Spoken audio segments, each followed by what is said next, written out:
World War II is raging. Millions upon millions are already dead. The US has just joined the war, and because of that, a young man named William has enlisted in the US Navy. On his first day, the introduction officer walks up to him with a clipboard and asks, "Name?" William responds, "Hitler." The officer breaks into a smile, thinking, "We got a wise guy here." Playing along, he says, "Glad to see you, Mr. Hitler. My name's Hess." This actually happened. William isn't joking. He is Mr. Hitler, and little does the officer know, he's the nephew of Adolf, the maniac everyone's fighting against. The good news is, William really hates his uncle. How on earth did Adolf Hitler's nephew end up in the US Armed Forces? How did he come to despise his own flesh and blood? Are there little Hitlers running around the US right now? All will be revealed in this mind-blowing story. But let's go back to the start. In 1909, Adolf's half-brother Alois Hitler Jr. was at a horse show in Dublin, Ireland. It was there the young buck met the eyes of a pretty woman. Her name was Bridget Dowling. The two married the next year, much to the chagrin of Bridget's pop, who wanted Alois arrested on charge of kidnapping. No arrest was made. The couple moved up to a rough and ready part of Liverpool called Toxteth. Then in 1911, the first and only child was born. They named him William Patrick Hitler. The kind folks of Liverpool rubbed his cheeks and said what a nice little baby he was, having no idea that in a couple of decades this guy's uncle would be trying to kill them. In fact, the house where the three of them lived, 102 Upper Stanhope Street, was later destroyed by the bombs of the German Luftwaffe during the Liverpool Blitz. For more than one reason, it's a good job the Hitlers weren't living in town when that happened.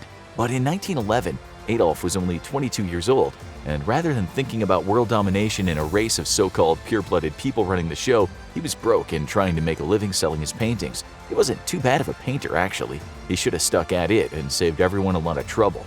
To cut a long story short, young William and Bridget were abandoned by Alois. He married again in Germany, survived World War I, and then in the 1920s, William went over to Germany a few times to hook up with his pop and his new family. This is important, because William, now getting old enough to know what's what in life, was seeing Germany in a transformation. When he was 18, he went over there again. This is when his pop said, "Come with me to a Nazi rally. Your uncle is a really powerful orator." Uncle Adolf was now a full-blown raging racist, an anti-Semite who also wanted every communist on the planet dead, or at least locked up. When Adolf spoke to the crowds, they almost fainted in their nationalistic frenzy. At this point, Adolf had just been released from prison for a treason conviction, and he'd already written his book Mein Kampf, My Struggle. He wasn't top dog yet, but he was coming up, so to speak. And then after the Wall Street crash happened and the Germans were sunk into economic despair, My Struggle resonated with a lot of them. After Adolf became chancellor, William, then 22, exploited his uncle's power to get himself a cushy job at a bank in Berlin. He worked a few other jobs such as car salesman, but it seemed William couldn't settle. One of the reasons was the constant hassle from his uncle. Adolf wouldn't let him send cash back to his mother in Liverpool, who direly needed some. Adolf was thinking, giving German money to Brits, you must be off your rocker if you think I'm gonna allow that. Then, when William was working at Opel, the car manufacturer, he was suddenly given the boot. He didn't know why at first, but then found out someone had told his uncle that he'd been stealing. It became clear then that Adolf was having people spy on William. He later wrote, "I could not even go on an outing without risking a summons to Hitler." He did say once that his uncle was friendly enough at first, but when it got back to Adolf that William was actually a bit anti-fascist and not a great supporter of the Nazi Party, well, he fell out of favor. As you'll see, Hitler actually felt a lot more strongly than that at the end. Around this time, when the relationship was frayed, William decided to do something which many of us now would think was very reckless. He tried to blackmail Adolf, the guy with an evil temper, and thought slaughtering millions of people was a good idea. You don't trigger Uncle Adolf, but William did. The blackmail plot was simple. William said, "Sort me out with a very easy job with good pay, and I won't tell the world about our dodgy family history." Adolf, not a stranger to devious plots himself, said, "Fine, get ready your British citizenship and we can talk." William, also perspicacious when it came to backstabbing, knew that this was not to his benefit, so he left Uncle Adolf to his raving and went back to England. He left one last message for his uncle. He said, "I'm going to tell the world that your paternal grandfather was Jewish, which makes you Jewish." How's that for a story? Historians now doubt this Jewish grandpa was a fact, but they admit it's not out of the realm of possibility. Anyway, now in London, William did what he said he'd do and published an article that wasn't exactly bigging up his Uncle Adolf. He was published in Look magazine in 1939 and had the title Why I Hate My Uncle.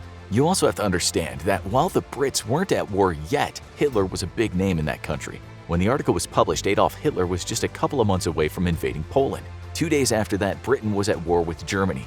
When William wrote that article, his name wasn't exactly welcomed in the UK. He'd change it later to William Stewart Houston, but let's not get ahead of ourselves. The article actually gives us some insight into Adolf's life, reminding us that monsters can also be ordinary men. William wrote about his uncle saying, "We had cakes and whipped cream, Hitler's favorite dessert. I was struck by his intensity, his feminine gestures. There was dandruff on his coat." Okay, so no one likes seeing white flecks all over someone's shoulders, but it usually doesn't drive someone to hate a person. Adolf probably just needed to change his brand of shampoo. But then William brought out the big guns. He said that Adolf had a bad relationship with a woman which had driven her toward a nervous breakdown. William also said he had written about his uncle before and had some small articles published, and Adolf was absolutely enraged when he saw them. William said this is how Adolf responded to that. He was furious, pacing up and down wild-eyed and tearful. He made me promise to retract my articles and threatened to kill himself if anything else were written on his private life. If you want to build a legend and create a mythological type figure, as Adolf wanted to do with himself, you can't have people talking about how you failed or cried or were obsessed in love. William had made Adolf Hitler human, all too human, in the words of the German philosopher Adolf admired but misunderstood, Friedrich Nietzsche. So here we get to see Adolf's frail ego, how some relatively harmless family stories about him could reduce him to tears. William also wrote, "Hitler was entertaining some very beautiful women at tea. When he saw us, he strode up slashing a whip as he walked and taking the tops off the flowers. He took that occasion to warn me to never again mention that I was his nephew." By the time Adolf must have read that article and in a cartoonish style, steam leaked out of his ears, he was likely jacked up on methamphetamine, talking about his plan to blitzkrieg through Poland, with European domination coming at the end of the long assault. Unfortunately, Hitler would surprise the world, and his admittedly almost unbeatable Wehrmacht blasted through the enemy quite easily. William watched from a distance as his uncle's troops seemed to have success upon success. The German Luftwaffe didn't exactly get its way when it tried to take Britain by the air, but the Brits knew their ground forces were no match for the German army. After the Battle of Britain, Adolf just made a plan to save Britain for later. Then Hitler's army seemed to walk right into Russia, having backstabbed a tyrant as bloodthirsty as he, one Joseph Stalin. So many millions died, but the Russians showed mettle no one in the world could believe they had. The invasion is one of the most appalling stories in world history, but those Russians were tougher than the cold ground they walked on in winter. Meanwhile, according to the excellent book on World War II, Inferno by Max Hastings, most Americans didn't want to fight a war in Europe. Why die over there when we're okay over here, they thought? Sure, help the Allies materially, but not with American blood. In fact, many people had the opinion mirroring that of William Kaufman, then the head of Harvard. He said, "Hitler's going to win, let's be friends with him." But then the Japanese attacked Pearl Harbor, and before anyone could really understand how that seemingly happened so easily, the USA was at war with Germany, and the country's enemy number one was Adolf Hitler. Homegrown criminals such as John Dillinger and Pretty Boy Floyd now looked quite innocent besides the furious Führer. Now, let's go back to William just before the US joined the war. Being a Hitler in England just wasn't cool when German bombs were dropping on people and air raid sirens were starting to give folks PTSD. But William also couldn't go back to Germany, where his uncle might have eaten him for breakfast along with his regular dose of bread and marmalade. William was stuck. That's when the newspaper magnate William Randolph Hearst heard about his limbo and invited him to the USA, which at the time still wasn't contemplating war with Germany. In the words of a British songwriter, Mr. Hearst said something along the lines of, William, it was really nothing, it was your life." William couldn't help being born a Hitler, but he wanted to clear his name, so once firmly in the US and now with America at war, he wrote to President Franklin D. Roosevelt and explained his quandary. He was still technically British, related to Adolf, but wanted to fight against the Germans. He wrote in that letter, "All my relatives and friends soon will be marching for freedom and decency under the stars and stripes. I am respectfully submitting this petition to you to inquire as to whether I may be allowed to join them in their struggle against tyranny and oppression." He said, "There's a hitch though, Mr. President. I am the nephew and only descendant of the guy you were fighting against." He also talked about how anti-Nazi he'd been, and not in relation to dandruff. He said, "I warned France through the press that Hitler would invade her that year. The people of England I warned by the same means that so-called solution of Munich was a myth that would bring terrible consequences." He didn't talk about what he'd so earlier gotten wrong though, the fact that he once said the German forces were a great facade of strength and nothing but papier-mâché. The Russians would have disagreed. William also predicted that the good German people would turn on Hitler because the Nazis fed on Germany's flesh. Some people did turn, but not many. And if they did go against the Nazis, it didn't end well for them. Anyway, FDR read the letter, and we imagine with some amusement, but also with suspicion. Spies were everywhere, so giving this guy the opportunity to fight could pose a problem if he turned out to be a devoted Nazi after all. That's why he discussed the letter with the then FBI Director J. Edgar Hoover. They agreed he could sign up, and you know already how his first day went. William ended up serving with the Navy as a kind of medic, then called a hospital corpsman. He was injured at one point during the war, for which he was later awarded a Purple Heart. He left the Navy in 1947, and that was when he decided there was one thing he had to do. That was change his name.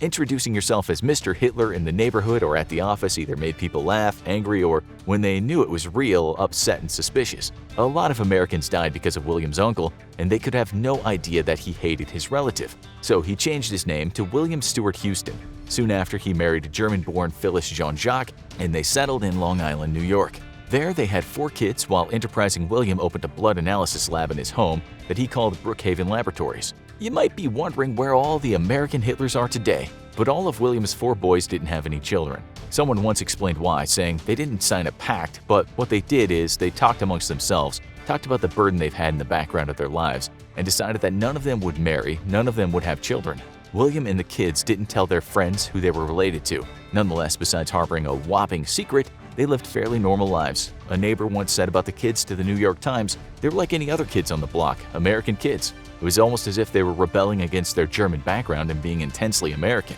That same neighbor said William, who she called Willie, only told his close friends about his relationship to Adolf when he was on his deathbed. She also said her father had once talked about Willie's resemblance to the Fuhrer. On the outside, they were full-on American, but she said inside the house it was very German, very European, and the parents spoke German. I remember how the boys had a toy battleship they called the Bismarck that they would have float in their blow-up pool in the backyard. Once they lit it on fire somehow, and I have this vivid memory of them all yelling, "The Bismarck is sinking!" Another family friend said when she found out who Willie was, she was shocked, but also, she said, it answered a lot of questions for me because they were secretive people. She didn't blame them at all, saying if anyone would have known the truth, the family would have been tortured. Metaphorically speaking, of course, but people likely wouldn't have been friends with them. The children grew up holding low-profile jobs and also keeping a low profile, which we think was a wasted opportunity. Imagine having their backstory at parties and gatherings, and anyway, they had nothing to be ashamed of. In his later years, Adolf Hitler started to refer to William as my loathsome nephew, so it seems unfair that he and his family had to live with their secret. No one could change where they come from. It's where you go that's important. Willie Hitler died knowing he battled against his own bloodline for the good of humankind. Now you need to watch Hitler's actual plan for taking over America, or have a look at this.